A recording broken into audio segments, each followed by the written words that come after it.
Good day, Sir Gina G-Spot Tattoo. So ito yung setup for today. May nagbabalik na client tayo. Siya yung nagpa-cover up ng Hanya mask tsaka couple tattoo niya na butterfly. Last week, ito nagpapa-enhance din siya ng old tattoo niya plus nagpadagdag ng Egyptian symbol dun sa bakanting space sa braso niya para mabuo. So ito, sinimulan na namin yung enhancement ng old tattoo niya as well as dun sa pinadagdag ng Egyptian symbol.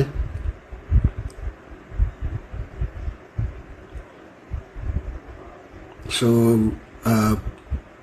it took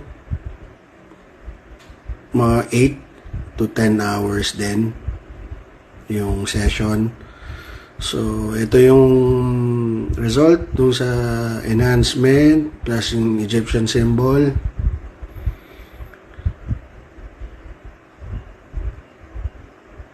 And then ito naman yung result nung cover up or nung color dun sa cover up. So hindi nakita yung mga colors nung Hanya mask. And hopefully maging maganda yung healing nung tattoo niya. So para mabuo namin yung full sleeve. Muli si Sir G ng G-Spot Tattoo. Magandang araw.